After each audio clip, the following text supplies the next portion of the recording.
Bom dia a todas, todos, todes. Estamos iniciando a 6ª semana acadêmica dos Seminários de Práticas Educativas, cujo tema é Democracia e Educação. Eu sou a professora Marina, sou coordenadora do Seminário de Práticas Educativas 2, do curso de Licenciatura em Pedagogia, modalidade EAD, oferecido pela Universidade Federal do Estado do Rio de Janeiro. Quero primeiro manifestar a minha satisfação pela realização de mais uma edição desse evento, que é organizado pelos coordenadores dos seminários, são 7 seminários, e pela coordenação geral do curso. Na proposta curricular do curso de Pedagogia constam os seminários de práticas educativas que constituem oportunidades de debate e interlocução focadas em temas específicos. Aqui hoje nós temos a presença de todos os seminários, representados pelos coordenadores e coordenadoras.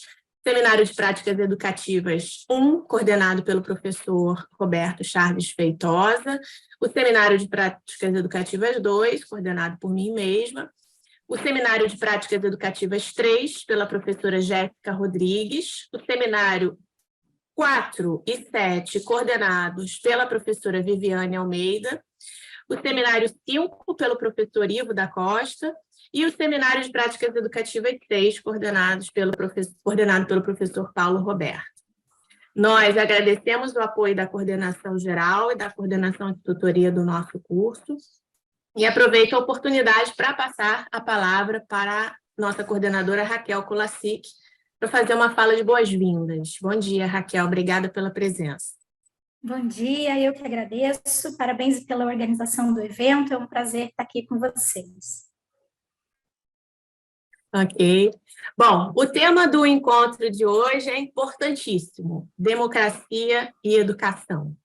Nós, brasileiras e brasileiros, vivemos nos últimos anos, momentos muito conturbados de nossa história política, período em que os sintomas do adoecimento de nossa já tão frágil democracia se agravaram. Período também em que ela parecia ter sido sequestrada por forças antidemocráticas e autoritárias, culminando com o episódio violento do 8 de janeiro. Mas ela sobrevive, felizmente, para nos lembrar o quão necessária é, e necessária em todas as instâncias, em todas as instâncias da nossa vida social e comunitária. Até mesmo na nossa universidade, que nesse momento vive um processo eleitoral. Mas a democracia não se faz ou se constrói apenas quando votamos. Ela precisa se espelhar por toda a realidade social, nas salas de aula, em todas as nossas relações. São as práticas democráticas cotidianas, exercícios permanentes de democracia com potencial para se proliferar por todo o tecido social. E aí, cabe nos perguntar, qual o papel da educação nisso tudo? Já dizia Paulo Freire: quando penso em minha terra, penso, sobretudo, no sonho possível, porém nada fácil, da invenção democrática de nossa sociedade. Então, para abordar esse tema que é tão rico e tão vasto, nós convidamos 2 colegas queridos, a professora Andréia Fetzner e o professor Robert Lee. A professora Andréia é diretora da Escola de Educação da Unirio, Departamento de Didática e Programas de Pós-Graduação em Educação desde 2009 e o Programa de Pós-Graduação em Música desde 2019. Professora do curso de Pedagogia na modalidade semipresencial desde 2019. Muito obrigada pela presença, Andréia, seja bem-vinda. O professor Robert Lee é licenciado em Filosofia pela Unirio, bacharel em Direito pela UCAM, especialista em Direito Ambiental pela ESA, da UAB-RJ, e Unifor em Educação Especial Inclusiva pela UF. Doutor em Educação pela Unileia e em Mediação de Conflitos pela UCAM. Mestre em Educação pela Unirio.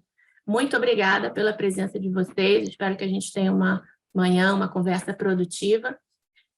Cada um terá em torno de 20 a 30 minutos para fazer sua fala, e depois a gente vai abrir para um debate, para perguntas e tal. Então, gostaria de chamar o professor Robert, por favor, passo a palavra. Marina, obrigado. Bom dia a todas e a todos. Obrigado pela acolhida, a todos os professores e professores. Miguel, que é uma pessoa que eu tenho muito carinho e trabalhei com ele no LIPEAD. né, durante um tempo, saí do LIPEAD devido a nesse processo paulatino de fricção democrática, né, Marina, que foi corte de bolsas. Então eu era um professor tutor e tivemos um corte drástico de bolsas, de investimentos na educação. Mas a Unirio está sempre no meu coração, num carinho muito especial. Primeiro, porque eu fiz a licenciatura em filosofia lá. E segundo, também porque eu fiz o meu mestrado em educação também na Unirio. Então é muito marcante na trajetória da minha vida acadêmica, profissional. Agradeço muito também a oportunidade de reencontrar a Raquel, que foi minha professora de Libras, ao Roberto Charles, o Charles foi meu professor de filosofia, conhecer a Andréia, enfim, agradeço toda a equipe que está aqui com a gente e que está aqui nos assistindo também, quem também terá a oportunidade de ver esse nosso debate gravado. Marina toca nessa questão desse evento, nefasto evento do dia 8 de janeiro, e é um evento, eu penso, que é muito importante para repensarmos um conceito nosso, por vezes naturalizado, né, que é a democracia. A gente já internalizou esse conceito sem questionar os seus significados, as suas bases, né? E sem lembrar de que a democracia é um processo contínuo de luta, de conquista, não é algo dado. E na história brasileira, a gente tem alguns momentos, alguns, né, democráticos, mas uma certa persistência de autoritarismo. Isso remonta ao nosso período colonial, imperial, a nossa chamada República Velha. Mesmo com a promoção de alguns direitos sociais, a gente tem um dirigismo de Vargas, né, que, se por um lado a concessão de direitos sociais, direitos políticos, eles ficam suprimidos, né? Nós temos um período curto de estabelecimento democrático do Brasil, que também foi ceifado pelo golpe de 64, que não vai nos durar 21 anos, que ressurge com o movimento. A democracia ela vai ressurgir com o movimento sindical do ABC paulista, em confluência com os outros movimentos sociais que estão acontecendo pelo Brasil inteiro, né, no Sudeste, e culminam com a Constituinte e os debates que se estabelecem no campo, né, do Parlamento, do Congresso, até a promulgação, no dia 5 de outubro de 1988, da nossa Constituição da República Federativa do Brasil, que, no seu artigo 1º, estabelece o Brasil como Estado democrático de direito, cujos fundamentos são a dignidade da pessoa humana e a cidadania, entre outros. Se, por um lado, a gente tem a definição do Estado Democrático de Direito em seus fundamentos, que são a cidadania e a dignidade da pessoa humana, a promoção do trabalho, entre outros, em outra via, a gente tem que compreender também que a democracia ela se coloca com a previsão, a tutela jurídica e a consolidação dos chamados direitos e garantias fundamentais. O direito à liberdade de locomoção, liberdade de expressão, né? Muito discutido atualmente, que não se confunde com liberdade de ofensa, liberdade de golpe. Direitos ligados à posse, à propriedade, ao provimento jurisdicional, quando nossos direitos fundamentais são agredidos, são aviltados ou nos encontramos em ameaça de supressão de algum direito, entre tantos outros direitos. Mas também o Estado Democrático de Direito ele se coloca não só com direitos fundamentais, mas também com direitos sociais, e a educação aparece justamente no caput, na cabeça do artigo 6º, como o primeiro direito social contemplado no Estado Democrático de Direito. E como nós estamos falando, a proposta aqui desse encontro é falar de democracia e educação, eu coloco uma provocação no sentido de pensar que, se a democracia assim é, tal como é, graças aos direitos fundamentais, sociais, políticos e econômicos, em que medida a educação sustentaria a própria democracia? Considerando que um dos fundamentos, um dos objetivos da educação é justamente formar o cidadão não só para o mercado de trabalho, mas também para a participação política, para a sua cidadania. O que não significa coisa fácil ou mera decorrência lógica. Se eu tenho democracia, eu tenho educação, né? E se eu tenho educação, eu tenho democracia. Eu estou falando de educação como um direito. É um direito fundamental, um direito social. Primeiro porque há algumas decorrências que possibilitam essa associação fluida, né? Lógica. Conforme eu falei no início da exposição, temos repetidos momentos autoritários no Brasil. E são esses momentos que a gente tem que confrontar e trazer à tona o significado da democracia, né? E perceber que, muitas vezes, mesmo em contextos democráticos, né, como a gente tem no final, né, do governo Vargas, até o golpe de 64, depois o pós, na década de 80, que a gente começa, e, sobretudo, ao final da década de 80, que a gente tem a tutela constitucional, reconhecimento constitucional, por vezes também, mesmo no contexto democrático, a gente tem um chamado que a gente poderia dizer um simulacro de democracia, né? A gente vive um conceito macro, um conceito amplo de democracia, mas há várias instâncias da vida política e da vida cotidiana em que a gente não vai perceber uma efetividade da democracia, ou seja, a gente tem uma eficácia democrática, ou seja, a gente tem um direito previsto, mas a gente não tem o direito no nosso cotidiano, por vários motivos. Um deles, patrimonialismo. A despeito da coisa pública, já é histórico também nosso, a intervenção de pessoas, grupos, instituições privadas em campos da coisa pública, inclusive na educação.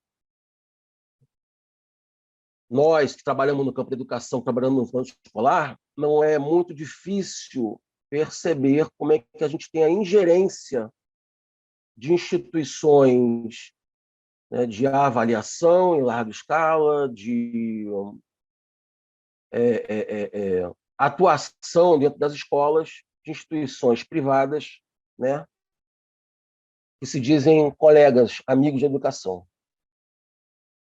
Outro ponto que eu gostaria de chamar a atenção são para as assimetrias socioeconômicas que impactam na vida humana. Então, se eu falo em democracia do aspecto conceitual, existe um comprometimento da democracia, inclusive no campo da educação, que diz respeito a desigualdades, assimetrias, em que a gente considera desigualdade de oportunidade de trabalho, de renda, né, supressão de liberdade de locomoção, que vão, de uma forma ou de outra, reverberar, repercutir no campo da educação. E a educação também, eu estou falando aqui agora, nesse momento da educação escolar, ela vai se confrontar com isso. Eu estou fazendo uma circunscrição de educação escolar porque a gente está trabalhando também com licenciandas e licenciandos. E quais as consequências disso? A primeira consequência, quando nós falamos sobre repetidos momentos autoritários no Brasil, podemos falar como os espaços públicos de deliberação eles sofrem uma verticalização. Entra a questão do simulacro. Por mais que nós falemos em parlamento, congresso, assembleia, audiências públicas, né, quem detém o discurso nesses espaços, quem define a pauta nesses espaços e quem toma a decisão desses espaços. E uma experiência recente que nos é muito feita é a chamada reforma do ensino médio e a implementação do novo ensino médio, que eu trago aqui como exemplo emblemático, né? É um produto engendrado desde Michel Temer e Mendonça Filho, seu ministro da Educação, perpassa o governo Jair Bolsonaro com suas 4 ministras de Educação, né?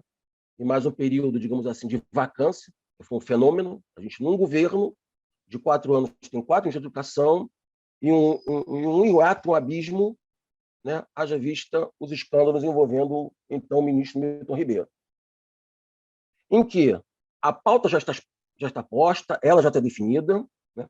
Já há um discurso que fala do porquê que o ensino médio precisa ser reformulado, né? Que o jovem não tem mais interesse no ensino médio, porque o ensino médio, tal como o seu currículo é posto, não se adequa à realidade do aluno. Então, todo esse discurso é montado a partir de um lugar de fala, de quem detém o poder, sem ouvir outras instâncias. Haja vista, inclusive, né, a não participação das entidades educacionais, dos sindicatos e do Fórum Nacional de Educação, que não participa, né, mesmo num dito conceito democrático, de algo que lhe diz respeito. Representações estudantis também não foram ouvidas. O que vai desaguar, né, no recrudescimento das desigualdades educacionais. Então, eu coloco os chamados itinerários formativos no ensino médio, em que a gente pode assistir na prática um recrudescimento, uma retomada da dualidade da educação. A educação propedêutica intelectuais para os filhos das elites e a educação do mão na massa técnica para o filho do proletariado da classe trabalhadora. Isso se coloca por alguns motivos curriculares, mas também sociais, né? Porque temos que pensar como se dá ou não se dá o ensino integral e o ensino de tempo integral. Como o aluno pode permanecer na escola se muitas vezes ele é o arrimo de família e se tornou arrimo de família, né?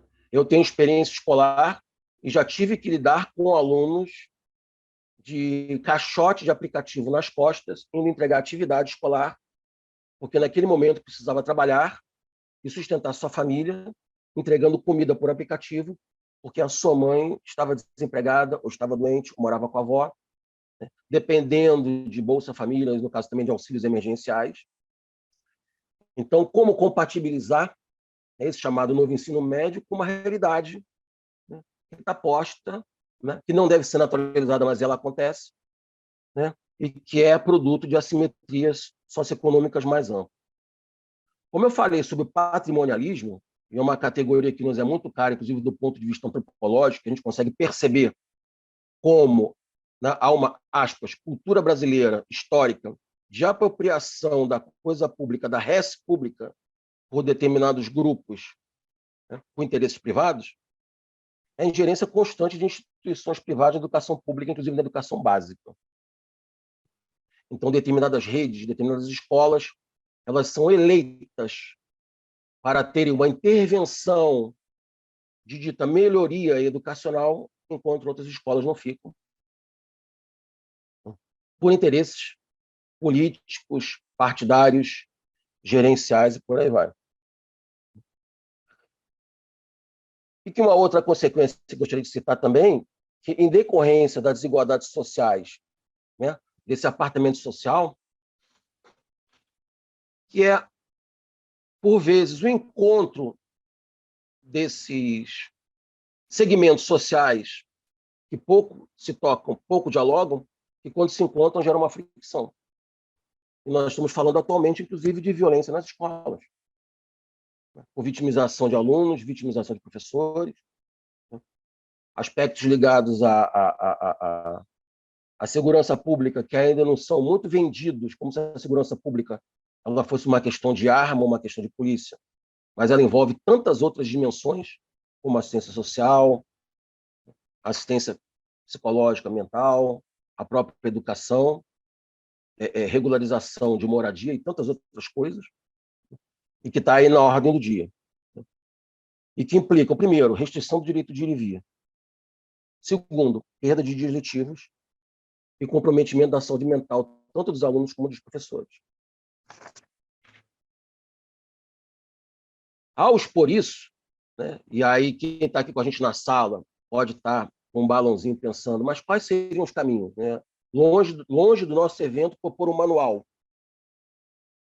Mas a gente poderia pensar, não pontos de chegada, mas processos, caminhos a partir de diálogos, de movimentos sociais, de encontros acadêmicos, em interface, né, com o mundo que está aí com a gente, que é o mundo social, o mundo das escolas, o mundo da universidade. Primeira coisa seria, penso, retomar a coisa pública.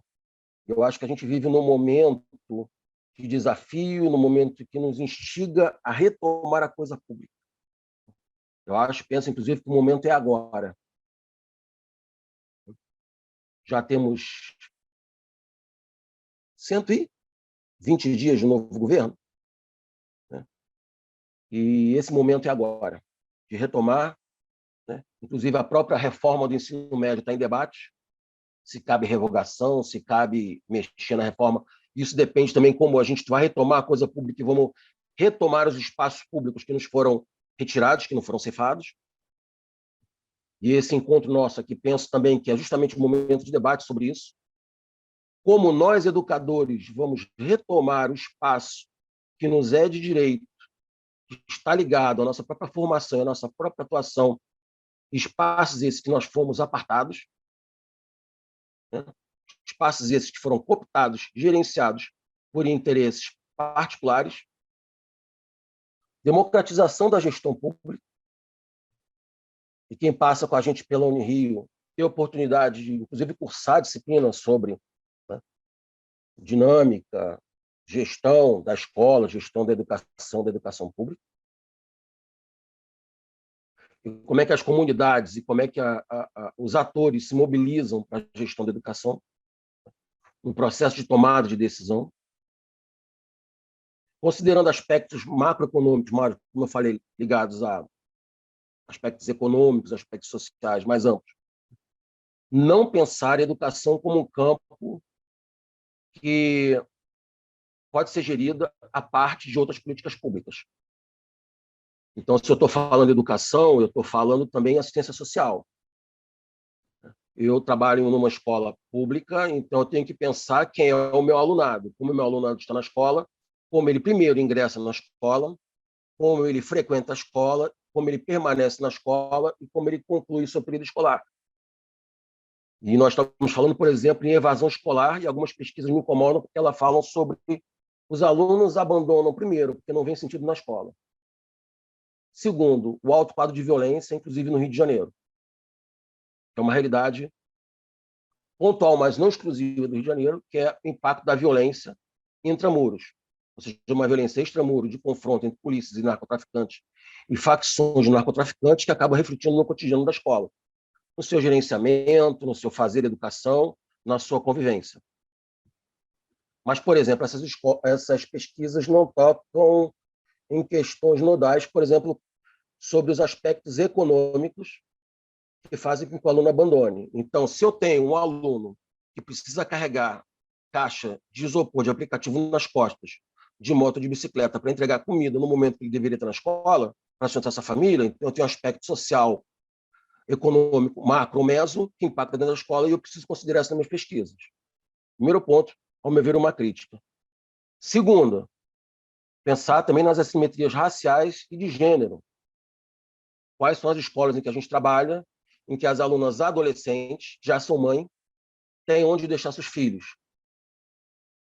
A berçário, a creche, próximas às escolas, como é que ela gerencia a rotina dela? Se, por vezes, ela está dependente de algum parente, geralmente mãe ou avó, para tomar conta da sua filha enquanto ela está na aula. E isso, quem está em sala de aula vê isso na educação pública. Outra questão muito importante aqui também, que é, eu coloco a pergunta, será que os alunos e as alunas também se evadem da escola porque tem alguma dificuldade de aprendizagem, tem alguma deficiência, especificidade ou excepcionalidade, como queiram chamar, e não conseguem aprender? Então, qual tipo também de política pública de promoção de diagnóstico de deficiência e especificidades, eu falo especificidades porque tem as altas habilidades de superdotação, que não são deficiências, mas também merecem um olhar acurado no processo educacional. Altas habilidades de superdotação. Mas se eu tenho um aluno com dislexia, se eu tenho um aluno com autismo, entre outros exemplos, em que medida esse impacta no processo de ensino-aprendizagem, e eu preciso também de um apoio educacional especializado. Então, eu tenho, no primeiro momento, diagnóstico, atendimento às famílias, orientação às famílias, porque às vezes a gente tem os descritores, tem os marcadores, mas não tem consciência ampla disso. E também como é que a gente vai promover o acesso à educação de modo mais amplo a esse público. O quarto ponto, quase finalizando, e eu acho muito importante, eu tenho batido muito nessa tecla, Marina e colegas, que é uma educação jurídica para a comunidade educacional. Eu costumo muito estabelecer essa analogia. Se eu convido vocês a uma partida de xadrez comigo, pressupõe-se que todas e todos vocês conheçam as regras. Conheçam primeiro qual é o formato do tabuleiro de xadrez. Conheçam as peças do tabuleiro, como elas se movem no tabuleiro. Até para compreender que, por menor valor ou peso que um cavalo tenha, ele ainda assim consegue saltar sobre o rei e sobre a rainha. Então, ao utilizar a metáfora do tabuleiro de xadrez, eu estou expondo, na verdade, a nossa urgência de dominar os instrumentos e as ferramentas e a compreensão do jargão político, jurídico, né, que tá na instância de tomada de decisão e que, por muitas vezes, nós não compreendemos, nós não participamos. Portanto, nós não sentamos na mesa do jogo. Até para reivindicar direitos, e conforme eu falei, se há uma ligação entre democracia e educação, que nem sempre é lógica, para que a gente possa, então, reivindicar a democracia na sua máxima amplitude possível, considerando a educação é um dos seus elementos, um dos seus aspectos. Sem isso, pois, penso que não pode ser compreendida e vivenciada a democracia na sua plenitude, de modo que a mesma não passe de um simulacro e de um fase de contas. Encerro aqui minha fala e muito obrigado pela gentil atenção de todas e todos aí. Obrigado pela acolhida. Muito obrigada, Robert. Maravilhosa sua fala. Vou passar para a professora Andréia e já deixo o convite, quem quiser colocar perguntas no chat, tá? Vai ser importante para no final a gente poder fazer um debate. Obrigada, é um prazer estar aqui com vocês. Cumprimento a Raquel, coordenadora do curso, o Charles, coordenador desse evento, junto com a Marina, mediadora, e, em nome do Charles e Marina, todos os coordenadores de seminário que estão participando aqui com a gente. Foi uma sorte, né, Robert, ter marcado aqui na nossa combinação que você começaria, porque você traz um quadro histórico, né, da democracia no nosso país, que é muito importante a gente colocar no início da fala, né? Então, aproveitando que você já nos trouxe, democracia não é algo dado, né? Conquista, e uma conquista muito difícil num país tão desigual e formado, né? Um pensamento tão conservador como a gente percebe hoje, né? Tomando uma força também não só no Brasil, mas também mundial. Então, a minha fala, ela parte de duas questões, né? Uma primeira questão, que é por que democracia, e uma segunda questão, que é quais práticas educacionais para uma sociedade democrática. Lembrando que essas duas questões não se respondem só de uma maneira, né? Você tem, dependendo da tua orientação política, da tua visão de mundo, você vai responder essas perguntas de forma diferente, né? Eu aqui me situo dentro de um campo que a gente pode chamar de progressista, né? Portanto, um campo que entende os atos de 8 de janeiro como atos antidemocráticos, porque foram atos que tentaram romper com o processo democrático que foi o resultado da eleição para presidente, né, no ano passado. Então, e a partir desse campo progressista, então, que eu vou trazer algumas questões para a gente pensar a democracia. Acho que isso, queria elogiar a escolha do tema, porque essa questão da democracia tanto é um desafio no Brasil quanto mundial hoje, né? Tem um relatório da Oxfam que mostra que são 2.153 bilionários no mundo que têm para si mais de 60% da riqueza produzida no mundo, né? Então, essa desigualdade ela é enorme entre aqueles muito ricos e o mundo hoje tem 7 bilhões e tanto de pessoas, né? 4 bilhões, mais da metade da população, 4,6 bilhões, não tem a riqueza que esses 2.000 trilhardários aí, né? Os mais ricos do planeta têm para si. E aí esse relatório da Oxfam vai mostrando para a gente, pegou especialmente a questão do trabalho, né, de mulheres e meninas no cuidado com pessoas no planeta. Então, é uma pesquisa que eles fazem e levantam que mulheres e meninas ao redor do mundo dedicam 12,5 bilhões de horas todos os dias ao trabalho com cuidado não remunerado. E a importância da gente pensar que esse trabalho sem remunerado, ele gera, as mulheres fazem 75%, né, do trabalho não remunerado em cuidado no planeta. E se esse trabalho fosse remunerado, nós teríamos 117 milhões de empregos em educação, saúde e assistência aos idosos, né?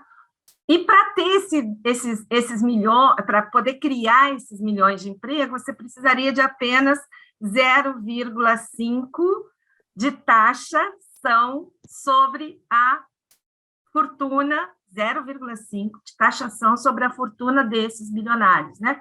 Então, assim, só trazendo que relação, por que democracia, né?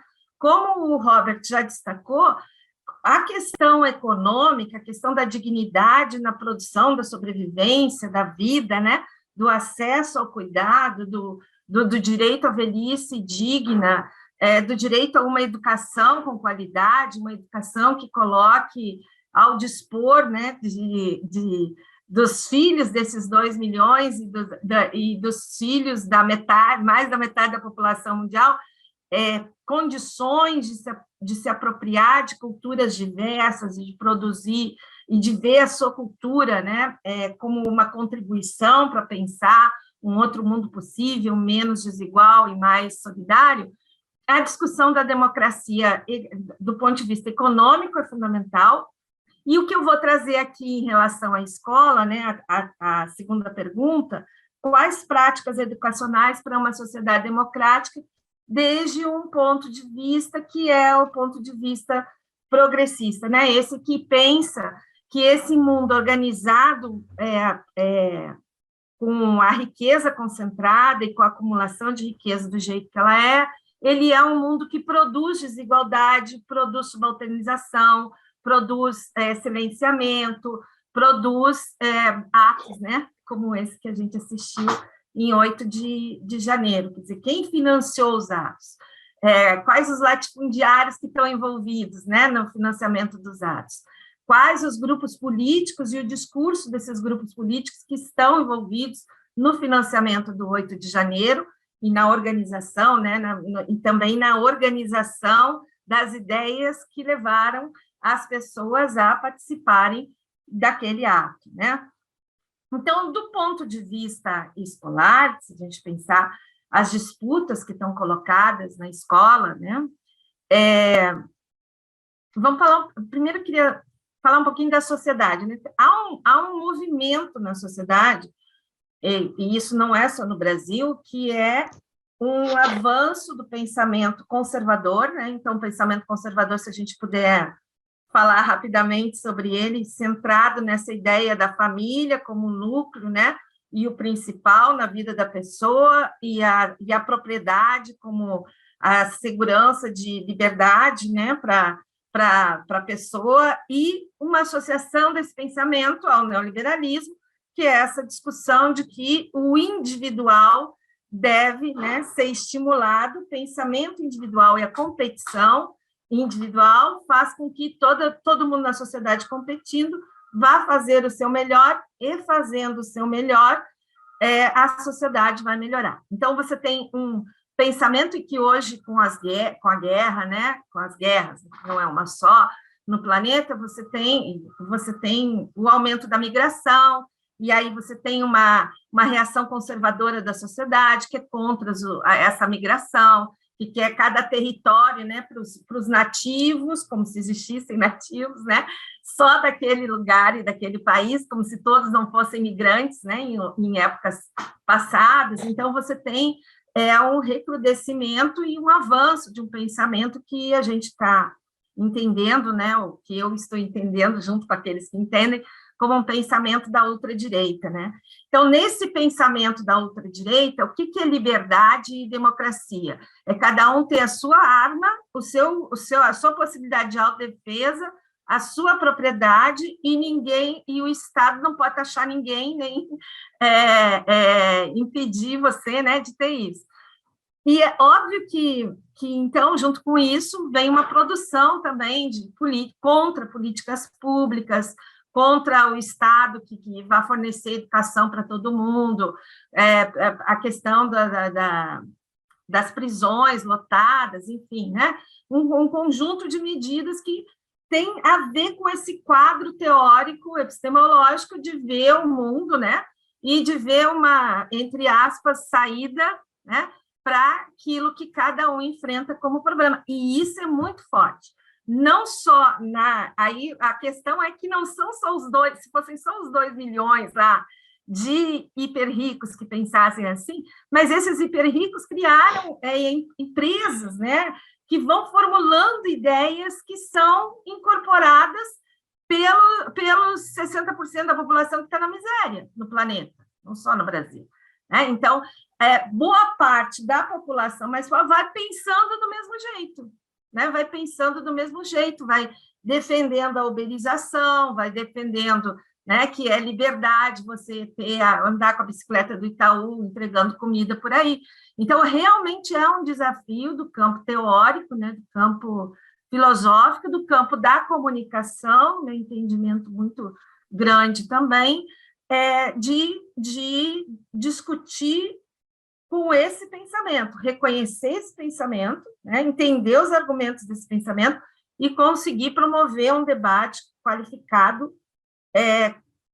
que possa desconstruir esses mitos que vão surgindo em torno do pensamento, o mito da pessoa salvadora, o mito né, essas coisas todas que a gente está vivendo. E, ao mesmo tempo, nós temos no campo da educação e no campo da sociedade abordagens que são libertárias, então, que tem, né, a ideia da auto-organização como uma saída, né, para esse mundo desigual que a gente vive. Você tem ideias socialistas, que são aquelas marcadas pela ideia de um estado de bem-estar social, quer dizer, não dá para ser a competição e individualismo do neoliberalismo, a desregulamentação, o Estado tem que retomar, né, porque nós tivemos um período que bancos, que empresas, que tudo isso foi desregulamentado, e a gente vê o resultado disso, né, com as crises permanentes, né, econômicas que o planeta passa. Então, a ideia dos socialistas hoje, né, se você puder... eu estou fazendo uma categorização aqui para ajudar a enxergar, né, esses grupos.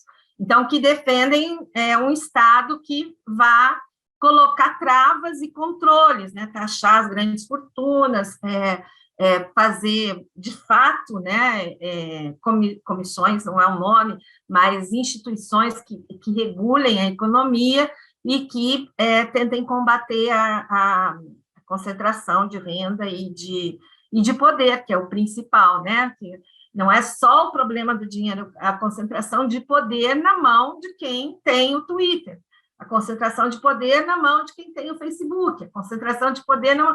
Então, não é só dinheiro, é também um poder de formulação de ideias e de comunicação dessas ideias e de manipulação do pensamento, se a gente pensar, se a gente assistir um pouco, né, como que essas empresas formadoras de opinião trabalham e como conseguem sucesso naquilo que fazem, né? Que é convencer o empobrecido de que ele é responsável pelo seu empobrecimento e de que se ele trabalhar direitinho, com autonomia e empreendedorismo, ele vai conseguir melhorar de vida, né?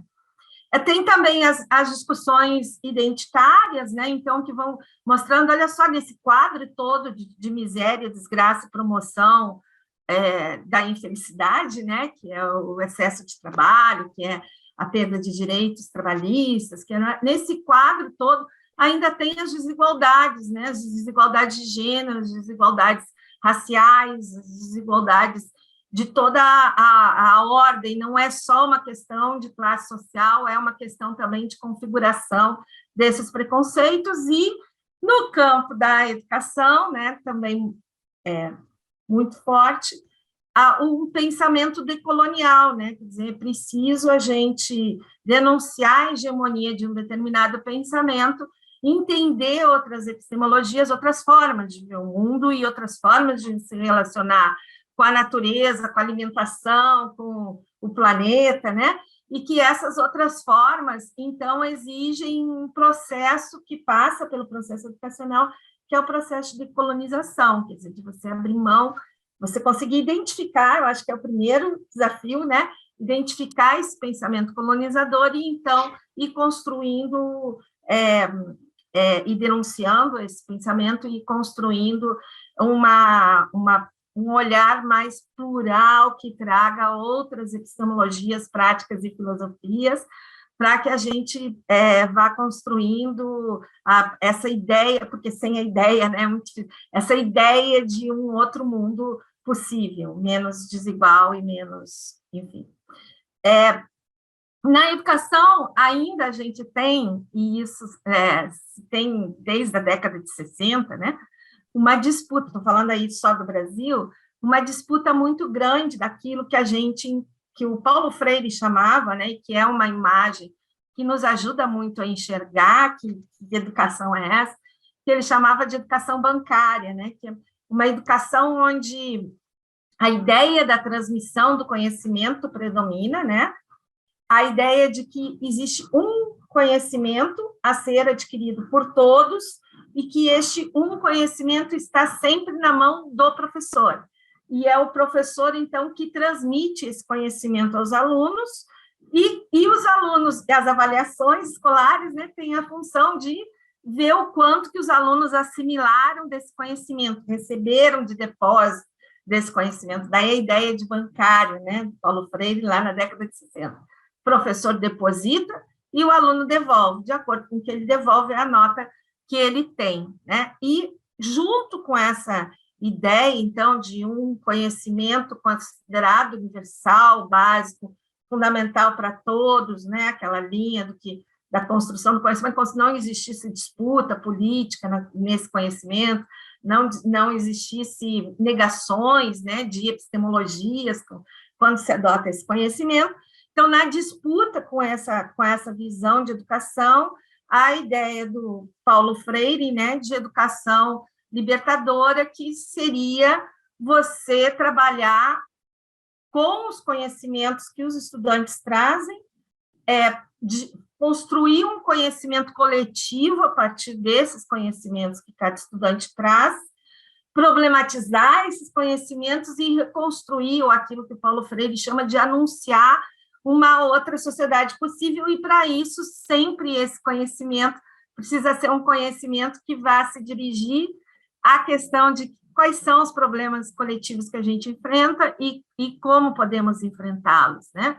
Então, essa ideia, ela é uma disputa há muito tempo no campo da educação, e ela é uma disputa tanto dentro da academia quanto nas escolas, né, públicas ou privadas que a gente tem por aí. Você tem escolas privadas que vão adotar uma educação de perspectiva crítica, com trabalhos coletivos, etc., etc., e você tem escolas privadas que vão seguir pela ideia da educação bancária. Você não encontra isso, como a gente pensa, né, só na educação pública, essa disputa. Ela também está colocada em escolas privadas, o Rio de Janeiro tem algumas para exemplificar.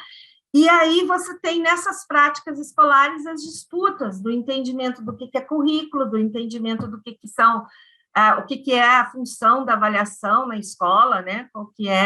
Que papel tem essa avaliação, e também da organização dos tempos, dos espaços, dos planejamentos, se são individuais, se são coletivos de anos escolares, você é cada professor com a sua turma nos anos iniciais, e depois cada professor com o seu pedacinho do conhecimento ali, né, no componente curricular que ele trabalha.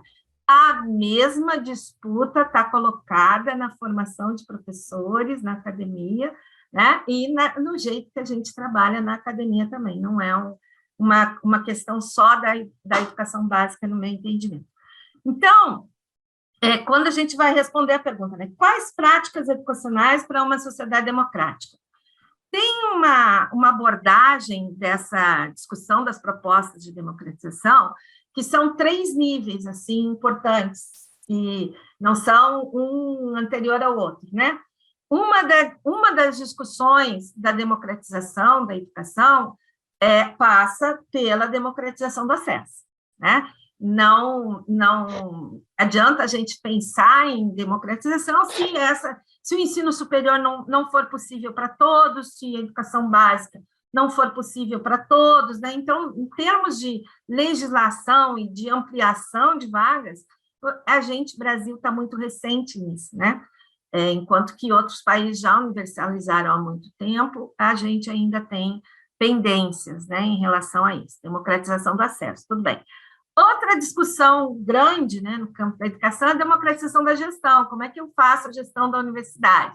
Na universidade, em termos legais, né, de orientação jurídica, você até tem o órgão máximo, que são sempre os colegiados, com a participação dos estudantes, dos técnicos e dos docentes, né? Então, você tem ali uma dinâmica. Mas nas escolas, nas escolas de educação básica, educação infantil, fundamental e média, essa participação e essa gestão colegiada, ela e muitas vezes, inexistente naquela organização e naquela prática, né? Então, é também um desafio, que é esse de você pensar coletivamente para que eu estou aqui, o que nós queremos, né, com aquilo que fazemos aqui, e buscar uma coerência, se é que ela é possível, entre os nossos desejos de educação crítica, participativa, integrada, né, nas questões sociais, e as nossas práticas, porque se cada um vai para a sala de aula e faz aquilo que sempre fez, independente de quem está ali, de quais são os problemas que hoje nós estamos enfrentando no Brasil e no mundo, também esse discurso fica só lá no plano, né, no projeto político-pedagógico, não vai para a prática. E um outro desafio, que é com esse que eu tenho trabalhado mais diretamente, né, é a questão do conhecimento escolar. Se eu continuo entendendo conhecimento escolar como eu entendia na década de 50, né, eu não consigo promover essa democratização. Essa democratização, para a gente que é freiriano, né, para a gente, eu, né, estou nesse grupo, a gente precisa entender que aquilo que o estudante traz é conhecimento e que o espaço da escola é um espaço de compartilhamento de conhecimento e de construção de conhecimento para dar conta dos problemas cotidianos, ampliar nossa visão desses problemas que a gente enfrenta no cotidiano e tentar interferir nesses problemas, né? Então, é com isso que eu tenho trabalhado mais. Tenho uma pesquisa que realizo com professores que são de redes de ensino organizadas em ciclos. A gente faz um curso de extensão por ano, faz um diálogo com esses professores, e com esses professores nós vamos levantando as dificuldades de romper com essa ideia de que o conhecimento é aquele que está posto no livro didático, posto na matriz de competência, ou posto na BNCC, né, no seu detalhamento, e trazer como possibilidade de respiro, de democracia na escola, de compromisso com a possibilidade de pensar o mundo decolonial, pensar práticas interculturais na escola, e o respeito, né, e dignidade e aprendizagem entre culturas, porque a interculturalidade é muito nessa perspectiva. A gente levanta, então, com os professores o que eles entendem, né, como necessidade para essas práticas, e ali estão o planejamento coletivo, a imersão nos problemas da comunidade local, os planejamentos dialógicos, né, dialógicos que buscam esse conhecimento cotidiano, trazem para a escola, a formação continuada como uma necessidade importantíssima, avaliações colaborativas também. Então, é um pouco essa a pesquisa, né, que eu tenho realizado, e as questões que a gente tem enfrentado, né? É óbvio que essas questões, elas têm sempre, né, alguns entraves que estão colocados nas escolas, que os professores vão nos trazendo, né? Abordagens livrescas, abordagens descontextualizadas do trabalho com conhecimento escolar, materiais didáticos que reforçam uma visão de conteúdo ano por ano, né, como se tivesse que ser linear essa abordagem. A influência, outra coisa que os professores têm citado muito, a influência religiosa sobre os trabalhos escolares, as eternas, né, porque isso há bastante tempo que a gente escuta, essa outra parte, que são as dificuldades de infraestrutura, né? E ainda outra questão, a integração com a comunidade, as limitações no tempo de trabalho escolar e as práticas avaliativas para o ranqueamento, que o Robert também citou na fala que ele fez, né? Então, assim, tudo. Se você pensar essa questão religiosa na escola, se você pensar a escola sem partido, né, aquele projeto que tenta que o professor, como se fosse possível, como se qualquer conhecimento escolar não fosse o conhecimento político, porque só na própria formulação dele já tem uma intencionalidade, né, já tem um a quem servir, a quem referenciar, então, que tenta produzir, né, e é produzida essa ideia, que reforça o pensamento conservador, de que existe um conteúdo que é um conteúdo em si só e que não tem nenhuma política a ver com isso e que a escola tem que fazer só isso, o professor não pode trabalhar com reportagens na escola, justamente tudo que a educação popular diz que você precisaria fazer, né? Trabalhar com problemas contemporâneos, trazer reportagens para a sala de aula, trazer as questões que inquietam os estudantes como ponto de partida, né? Que inquietam na sua vida, na sua visão de mundo e tal, tudo isso é considerado como doutrinação, né? Então, a escola enfrenta no seu cotidiano, quando a gente tenta construir essas práticas democráticas coletivas, e sabendo que a escola não vai garantir a democracia na sociedade, né? A escola pode, com as suas práticas, produzir democracia na escola, na sala de aula, naquilo. Agora, se daí nós vamos, né, conseguir manter governos democráticos e práticas econômicas, sociais e culturais democráticas, também é uma disputa não só da escola, é para fora da escola também, no meu entendimento. Então, eu acho que são essas as questões para a gente começar a conversa, né? Que daria para complementar aí. Muito obrigada, Andréia. Belíssima fala também. Aprendi muito aqui. São duas falas muito estimulantes.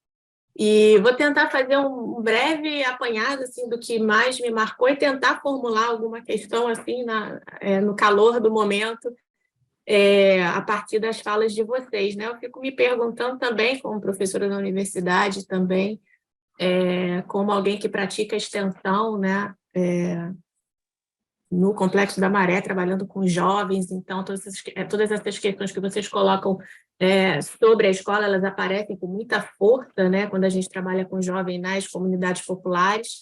Eu fico me perguntando, né, começando lá da fala do Robert, né, nesse ambiente, nesse contexto, que é um contexto global, quase que de democracia zumbi, né? Uma democracia zumbi no contexto de mundo, no contexto de Brasil, uma democracia que está, né, surrupiada pelo mercado, né, como ele bem colocou, né, exemplificando a questão da reforma do ensino médio, e também se perguntando, né, quais seriam os caminhos, né, professor, quando você apresenta os processos, eu fico me perguntando muito na ponta, né, o que o professor, a professora que está nos assistindo, professores licenciandos, né, nesse momento, que estão nos assistindo, como criar esses processos na ponta, e acho que a Andréia dá muitas pistas, né, do que pode ser feito dentro desse contexto da escola, que é um contexto de disputa, que é um contexto em que as narrativas da ultradireita estão colocadas, mas que, ao mesmo tempo, há um processo de resistência, né, a partir das abordagens libertárias e todos esses aspectos, né, que você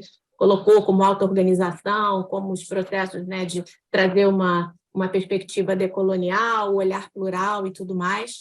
Mas ainda assim me pergunto, é um ambiente, né, em que a violência, né, está muito presente, né, em que o medo, em que os professores, educadores estão trabalhando quase que no limite da impossibilidade, né, realizando ações que eu diria que são ações quase que de contramundo, né?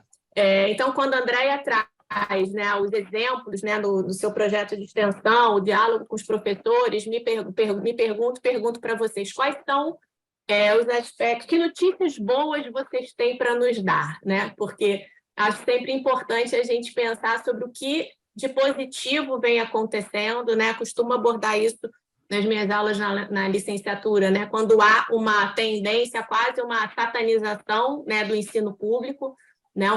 Como se nada estivesse acontecendo, e ao contrário, a gente sabe que coisas muito positivas estão acontecendo. Então, deixo como uma provocação inicial para vocês, o que concretamente, que notícias boas concretas vocês têm para nos dar em relação a esse trabalho quase que no limite da impossibilidade desses professores e professoras. Esse trabalho tem causado abalo, né? Tem sido capaz de interferir? Como? Em que exemplos vocês poderiam nos apontar?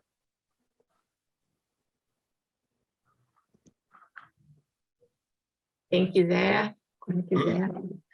Começo eu?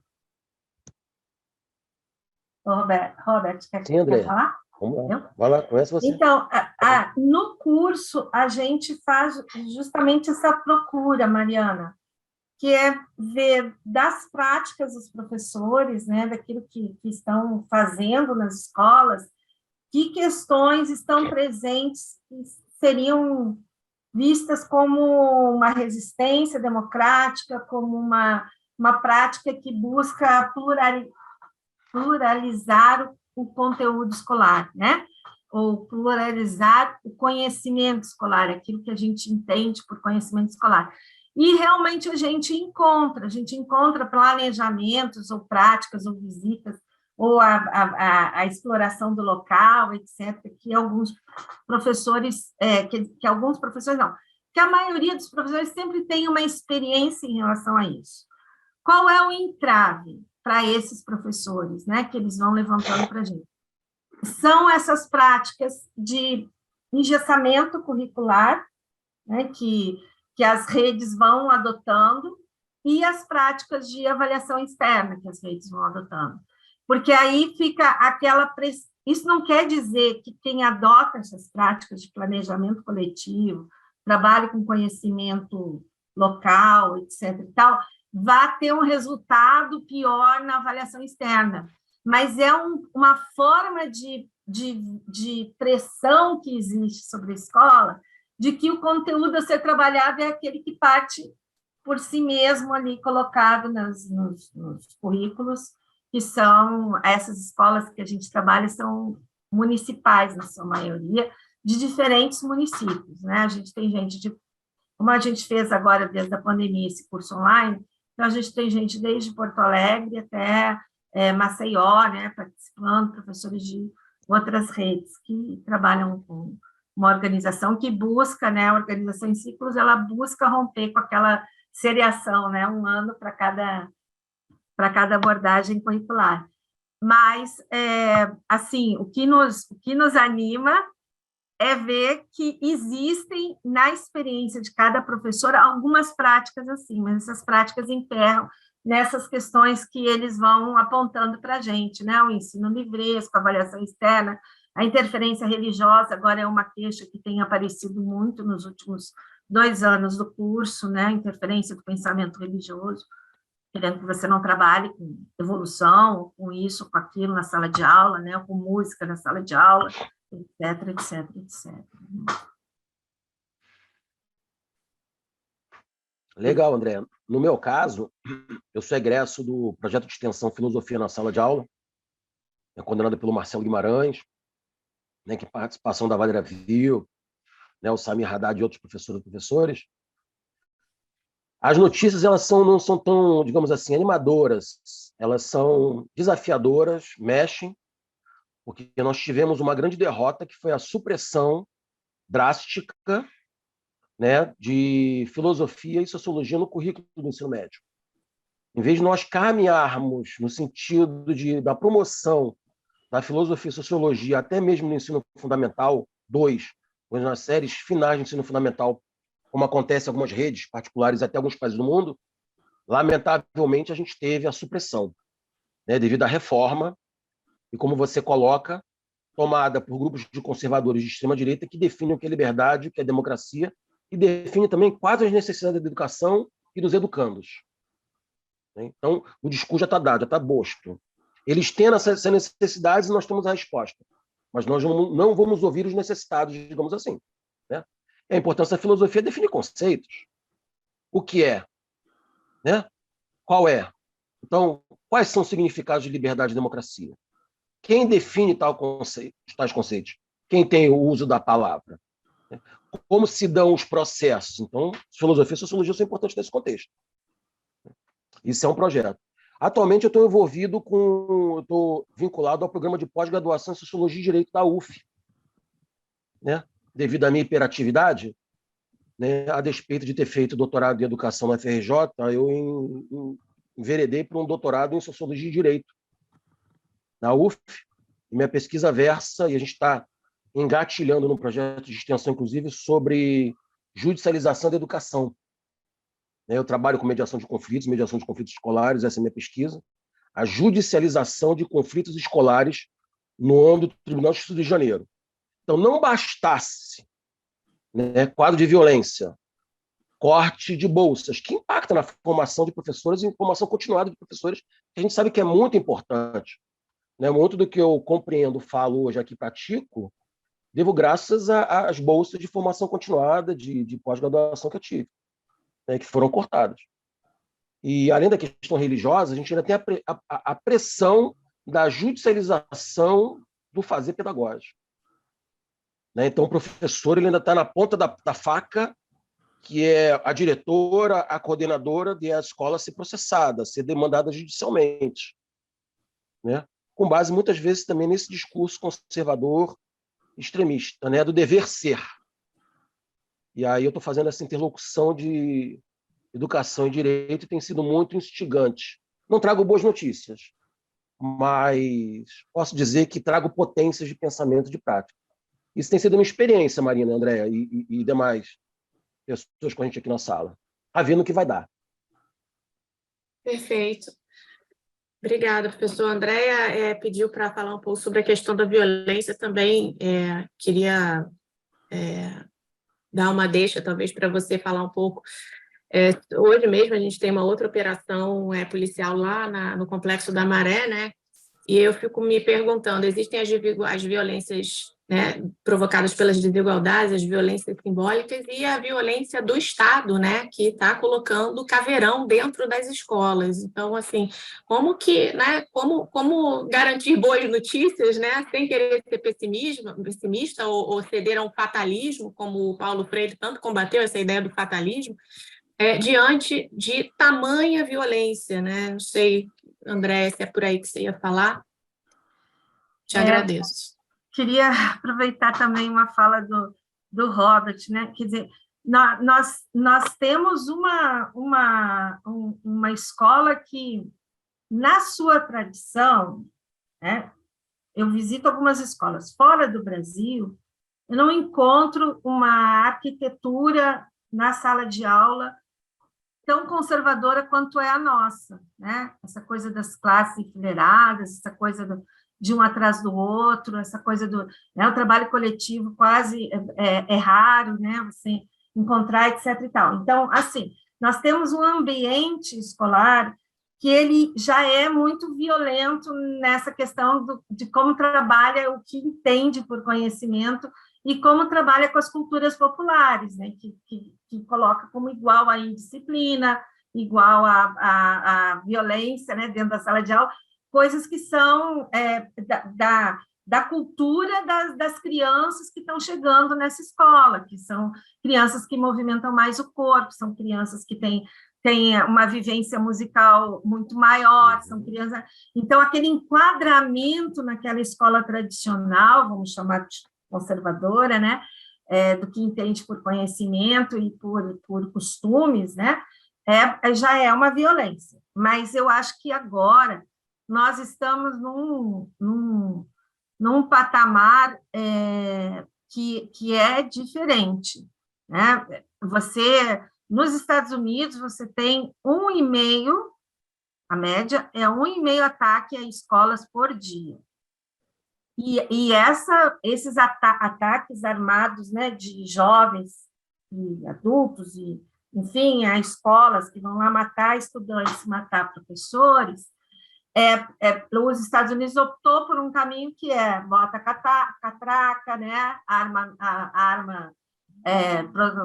professores e etc, né, e nada disso, desde que começou Columbine, né, a questão que foi o mais visibilizado, né, a questão só piorou e aumentou, né? Então, a gente tem um desafio, no meu entendimento, nós temos 2 tipos de violência. Nós temos uma violência que é na escola, produzida pela própria escola, pelo jeito que trabalha, e nós temos uma violência que é contra a escola. Essa que a Marina citou, do Caveirão, o tiroteio na favela já é uma violência contra o morador, né, contra a comunidade, e que, com frequência, estão aí as crianças todas assassinadas, né, com tiros que partiram desses tiroteios provocados pela polícia. Então, tu vai dizer que hoje em dia tu não tem inteligência suficiente para combater o crime organizado, que não dependa desse bang-bang que fica acontecendo ali no meio da população, sem respeito nenhum, e um bang-bang que não acontece na Zona Sul, né, que não acontece no asfalto, para ser mais exato, acontece na favela. Então, há uma violência contra a escola, e essa violência contra a escola, o que os estudos que eu tenho lido recentemente sobre isso apontam, vai ser muito difícil da gente combater, não é impossível, tem aí projeto de lei tentando fazer isso, mas é difícil porque esses algoritmos, a forma como as redes sociais vão se organizando, elas vão identificando e captando pessoas que seriam boas para esses grupos, que têm uma visão ultraconservadora e contra a escola, contra a existência desse processo educacional formal, né? E essas pessoas são captadas por esses grupos e, de acordo com... E são incentivadas a essas atitudes individuais de ataque às escolas. E são pontuadas pelo número de pessoas que elas conseguem matar. E constroem para si, então são pessoas que já estão, né, numa perspectiva de que a vida não representa nada e de que não tem expectativa de futuro ou esperançar de alguma coisa, né? E que entram nesses jogos, inclusive, se ele se matar no final, ele vira um herói dentro daquele grupo, né, que tá incentivando os ataques. Então, sem você trabalhar com tecnologia, no meu entendimento, né, e trabalhar com muita filosofia e sociologia, trabalhar com muita formação escolar e também com uma expectativa de sociedade, né? Porque qualquer um de nós hoje, se você olha para os dados climáticos, você vê que a gente não vai... O mundo pode continuar existindo, o planeta, mas os humanos no mundo não, se a gente continuar assim, né? A miserabilização, o empobrecimento, sempre, né, promovendo mais miséria e mais indignidade, né, para a vida, assim, é uma vida indigna, né, uma vida de perda de direitos. Isso também faz crescer a ultradireita. Essa indignação dos médios, né, dos medianos, também faz crescer esse pensamento de ultradireita. Então, a gente está caminhando, nós aqui tomamos um banho, né, de dados sociais que a gente vive hoje, nós estamos caminhando para como o Chomsky chama, né, o ponteiro do fim do mundo está avançando, está muito mais rápido. Então, de fato, o que a gente tem como instrumento, né, para combater isso são instrumentos que a nossa sociedade produziu, a questão da tecnologia, a questão realmente precisa de cerceamento desses grupos, é impossível você conviver com células, por exemplo, nazistas, né, ou que você está encontrando no Brasil, são muito, os CACs em torno das terras indígenas, né, são muito evidentes os dados, né? O que você precisa é de um projeto que a gente já falou um pouco aqui, né? Tanto o Robert traz, quanto a minha fala também tentou trazer, que é um projeto que afirma outra possibilidade, afirma outro mundo possível, não precisa ser assim. E para deixar de ser assim também é muito pouco, porque o que você tem que taxar as grandes fortunas, o que você tem que gerar de possibilidade de trabalho, o que você tem que reduzir de carga horária de trabalho, né, na população mundial, é tudo para que todos caibam nesse mundo com as condições culturais e tecnológicas que nós estamos criando.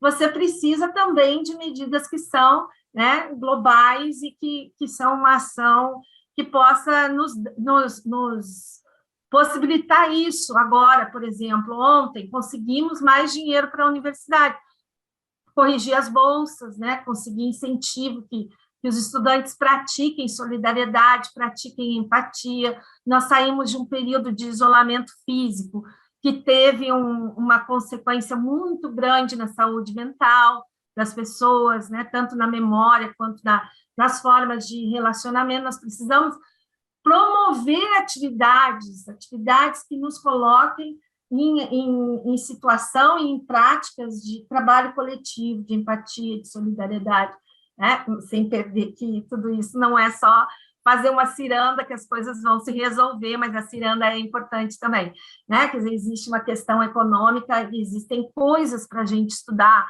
que todos nós, que o Robert, quando fala da questão do direito, né? Entendo, Robert, que você está indo também nesse sentido, né? Conhecimentos que fazem a diferença para a gente conseguir transformar esse mundo que a gente vive, mas isso tem que ser para hoje, né? Não é para amanhã. Ótimo. Obrigada, Andréia. A gente tem 2 perguntas aqui. Eu vou ler as 2 perguntas, aí vocês podem se dividir aí nas respostas. A primeira é da Eliane, que diz: gostaria de saber sobre a relação ou falta dela entre a proposta do novo ensino médio e o acesso às universidades públicas que têm um vestibular basicamente conteudista. E a segunda é: durante seu discurso, Robert abordou a importância da educação jurídica. Caso haja disponibilidade, gostaria de saber mais sobre como essa educação pode contribuir para a promoção da democracia e para capacitar a população a exercer seus direitos e deveres civis e políticos. Pergunta do Miguel. André, você começa? Eu respondo a outra, pode ser? Pode começar, Robert. Pode começar respondendo.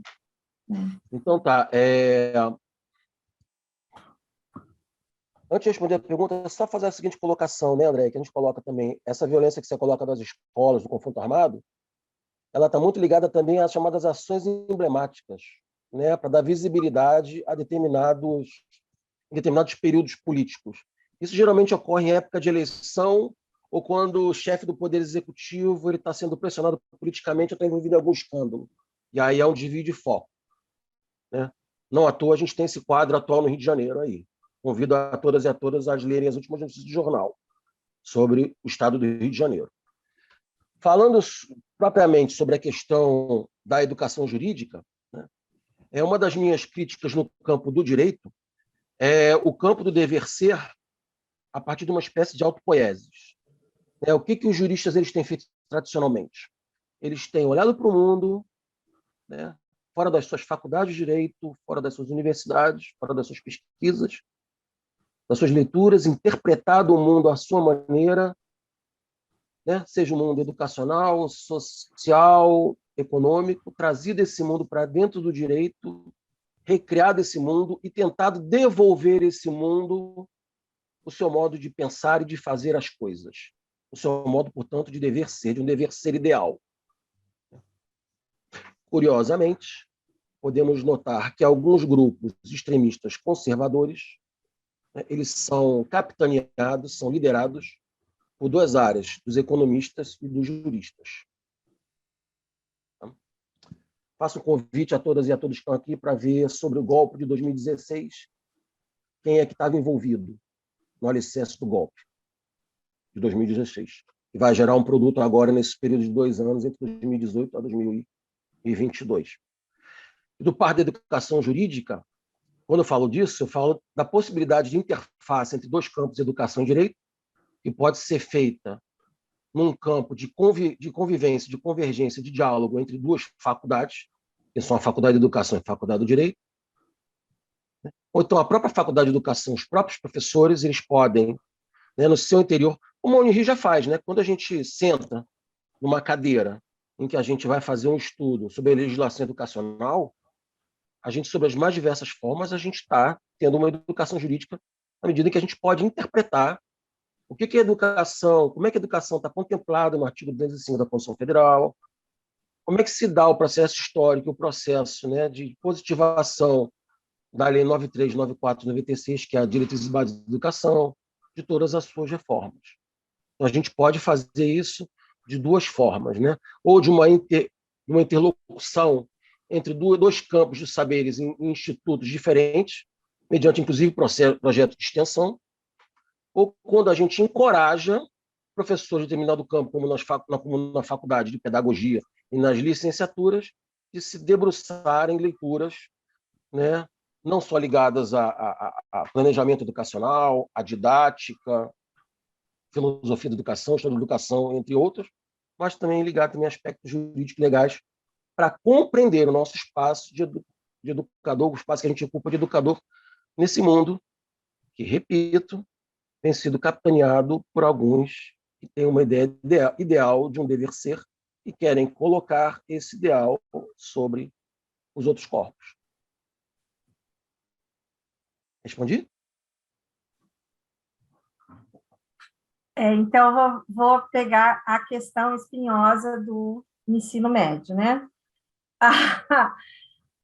Quando a reforma do novo ensino médio propõe alterações, né, nos itinerários, lá, que é a escolha de parte do currículo por parte dos estudantes, ele também propõe uma alteração no Enem, né, que vai, então, ter pesos diferentes de acordo com o que o estudante, as áreas, de acordo com o que o estudante está escolhendo. Mas o que eu não li na íntegra a reforma do novo ensino médio, então não posso falar com propriedade sobre ela, mas assisti no Encontro Nacional da ANFOP, que é a Associação de Formação de Professores no Brasil, assisti 2 pesquisas, porque os estados estão implementando o novo ensino médio, né? Nos termos lá do Temer e do que saiu lá como legislação. E aí, o que essas 2 pesquisas mostravam, né? Que quando os estudantes, o que está acontecendo nesses 2 estados pesquisados, um deles era o Paraná, o outro eu não lembro, que eles apresentaram a pesquisa, né? Quando os estudantes escolhem os itinerários, é quase uma similaridade de escolha, né? de opção entre os diferentes itinerários. Quando você vai olhar a oferta nas escolas, a oferta é só de português e matemática, né? E os outros somem, né? Então, de fato, é um problema. Qual é a parte da crítica ao novo ensino médio que eu acho problemática, que eu acho que é um discurso muito baseado no Demerval Saviani? É aquela parte da crítica ao novo ensino médio que diz, por exemplo, que o projeto, o que rola por aí, seria um projeto que reduziria o conteúdo escolar ou o trabalho da escola. Esse é muito criticado, né? O que rola por aí é um dos componentes curriculares lá que seria trabalhado por forma de projeto. Aí vou explicar por que eu estou falando isso. Porque quando você trabalha com tema gerador, ou com complexo temático, ou com planejamento dialógico, que são essas inspirações em Paulo Freire, essas inspirações de trabalhar com problemas que a sociedade enfrenta hoje, o projeto que rola por aí é um projeto que abre muitas portas, né? Eu posso estudar a questão climática, eu posso estudar a questão econômica, eu posso estudar a transformação do carbono, etc, enfim, né? Inúmeras atividades. O que na prática isso é um problema, no meu entendimento, não é o conteúdo em si, ou a ideia de você ter uma parte das 800 horas do outro ensino médio, né, para essa, passa para 1.000 horas por ano, e de você ter uma parte dessas horas que são acrescentadas como itinerário, eu não vejo a dificuldade. O que eu vejo o problema é essa falta de formação para trabalhar com projetos de trabalho que nós temos, lembrando que os projetos de trabalho podem ter uma abordagem mais construtivista ou mais histórico-crítica, né, mais orientada por uma outra abordagem, mas acho que falta formação, não é dadas condições de você ampliar a carga horária com qualidade, com professores que estão formados para fazer aquilo que está sendo proposto ali, ou ao menos a formação continuada para que aquilo pudesse ser trabalhado. Então, evidentemente, o novo ensino médio é um problema, né? Agora, acho que no que foi a pergunta específica ali que foi colocada, ele previa também uma mudança no Enem, né? O problema é essa mudança no Enem, se você não tem uma capacitação, se você não tem uma mudança de compreensão de conteúdo escolar, se você não tem trabalho com projetos, se você não tem a oferta daquilo que você diz que vai oferecer, né? Que são os itinerários, você está, mais uma vez, cortando por baixo, né, o investimento na educação, e são pouquíssimas escolas que, com uma ginástica individual, né, vai conseguir dar conta daquilo que é o projeto, né? Então, ele acaba piorando o que você tinha em termos de ensino médio, no sentido que ele não dá condições de você fazer nenhum dos principais dos eixos, né, que ele traz. Ele não te dá condição para isso. Perfeito. Bom, a gente tem mais uma pergunta, talvez seja a última, não sei se vai aparecer mais alguma aqui, que é do Alex, e diz assim: queria ouvir um pouco dos professores o que pensam em relação à modernização do processo de participação dos alunos na construção das ações cotidianas de educação. A Andrea tocou na questão da tecnologia e, por vezes, penso que também precisamos avançar nessa forma de acolher a participação da comunidade. Continuando. Como incluir os alunos, por exemplo, no processo de construção desde os anos iniciais, considerando as novas vivências dessas crianças com a tecnologia? Quer que eu fale, Robin? Por favor. As tecnologias são uma questão que a gente tem que enfrentar também, né? De discussão, debate e formação. Porque desde das primeiras discussões, vamos pegar lá em Marx, né? A tecnologia que você usa participa da tua formação de pensamento. Então, uma criança que nasce no mundo hoje, ela tem uma formulação de pensamento, ela tem, e não estou dizendo para o bem nem para o mal, né? São características que essas tecnologias vão colocando no pensamento, né? Então, a falta de paciência para ler um texto inteiro, tudo isso vai também sendo construído a partir do contato com as tecnologias. Eu acho que é um grande desafio, né? Como é que você trabalha com as tecnologias em sala de aula?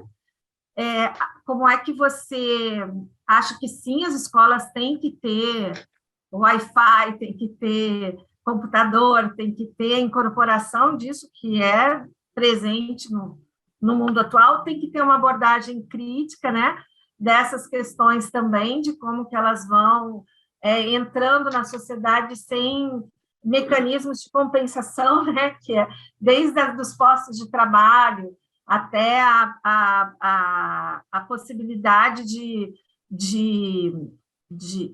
que são as fake news, que é outra coisa, outro desafio assim muito grande para a sociedade atual, né?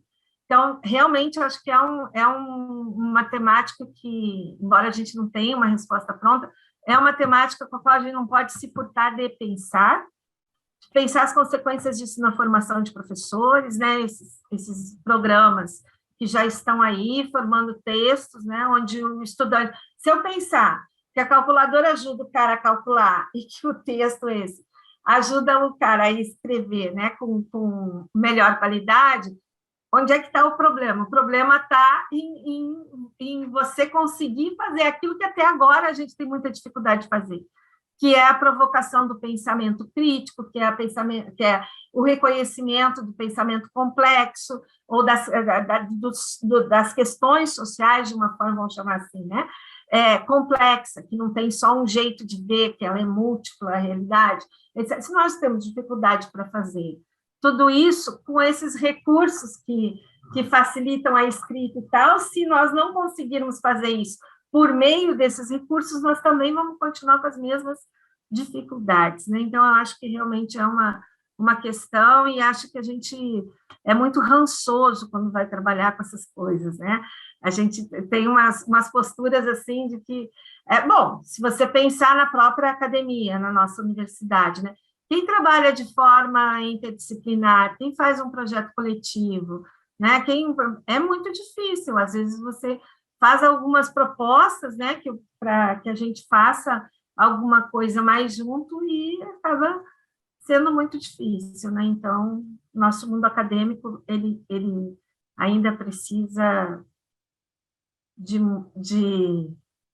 muita prática, né, coletiva, solidária e também empática entre nós.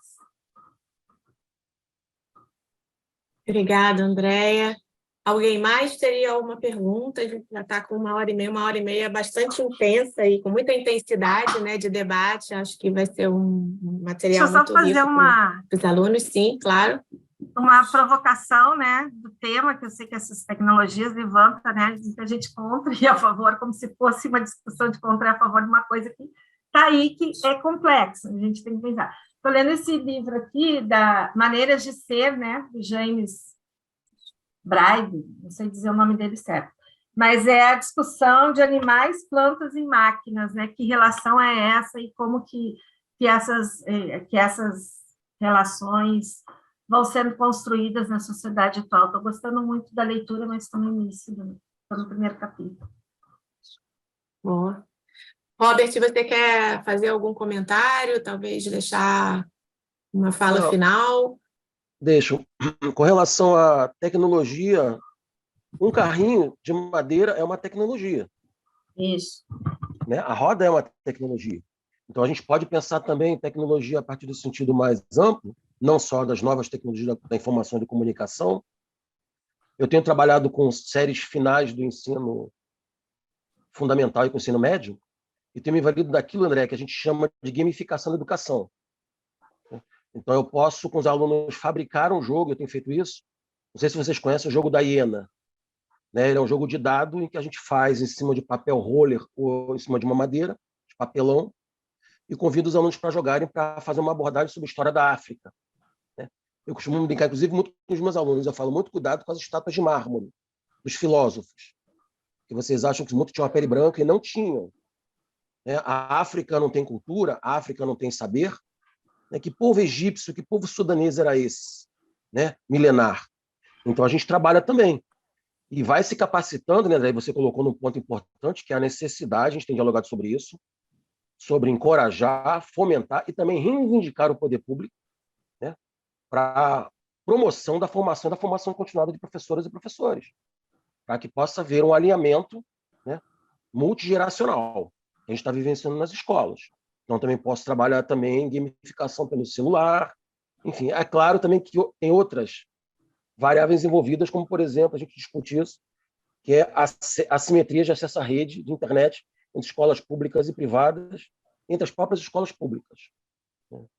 Enfim, a gente tem aluno que tem que sair da escola para subir na sala de aula, para subir no poste, para pegar a rede de Wi-Fi, porque não tem. Mas só encerrando minha fala, gente, assim, já concluindo, né? Pelo que eu deduzo. E que a gente falou sobre democracia, educação, André apontou coletividade, o fazer junto, né? Fazer, sentir, pensar, conviver. Eu acho que são dimensões importantes da educação que nos fazem pensar a educação em si, educação como um dos fundamentos, nos alicerces da democracia, ainda mais nesse momento que é para agora e é para já. Eu vou resgatar a fala de um pensador holandês do século XVII, Spinoza, em sua obra Ética, na parte 3, proposição 43, diz o seguinte: o ódio pode ser aumentado pelo ódio, mas pode, inversamente, ser destruído pelo amor. E como Paulo Freire dizia, educar é um ato de amor, né? Tanto em sua obra Educação como Prática da Liberdade, como Pedagogia da Autonomia. Eu acho que nessa manhã foi um grande momento da gente poder falar sobre amor também, né?